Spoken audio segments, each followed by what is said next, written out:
This is a residential program. We provide shelter, safety, and supports and advocacy for women and their children who are fleeing domestic and/or family violence.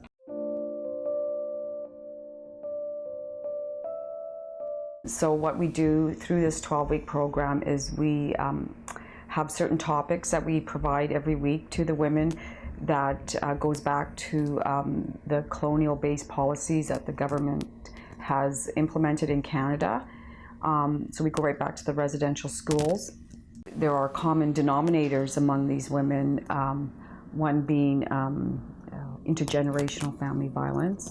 Also, there's been a history of alcoholism, addictions, and mental wellness issues. So we go through what has transpired within the family as it pertains to those policies and how it has affected the Indigenous family unit. We've also seen another common denominator is now currently involvement with the child welfare system. So these types of institutional family government policies within the Indigenous community has resulted in the breakup of the family. We don't deliver the program based on victimization. It's based on a resiliency approach, survivor and resiliency and hope. I'll never forget this one comment, which was so groundbreaking for this woman. Is she said, now I know, this is a woman in her 50s. She said, now I know why my mother never hugged me. Now I understand that. And she said, but I know she loved me.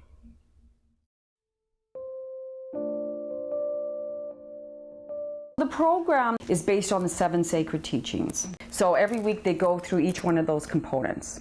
It would be part of their topics, and they go through what that means to what that means within yourself, to live a good life, right? Mino Widdjiitiwin, living a good life. That's what that means in Ojibway.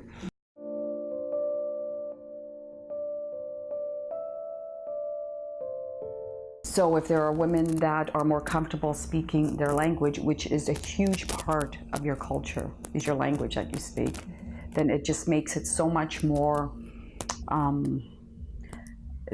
it's a huge impact on the well-being and comfort level of the women.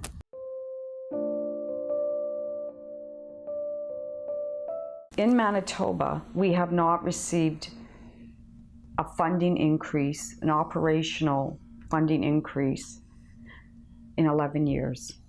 Because of that reality, 11 years, I don't know if there's a high value put on the work that we do from the higher echelon.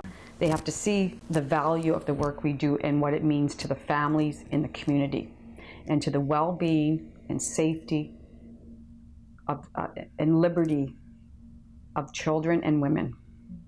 It's their right, and it is a right.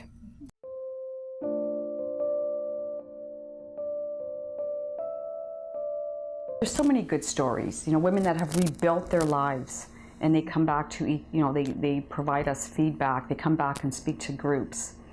And they come in beaten in all aspects of their life, physically, spiritually, mentally, emotionally.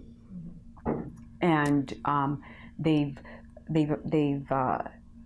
achieved empowerment, and they've moved on with their children, and they're starting a new life. One lady right now, I ran into her a couple weeks ago. She's in school doing a technical trade, and she said it's all because of Ikwe and the work that you did with us, and that we empowered her to move forward. So that to me speaks volumes.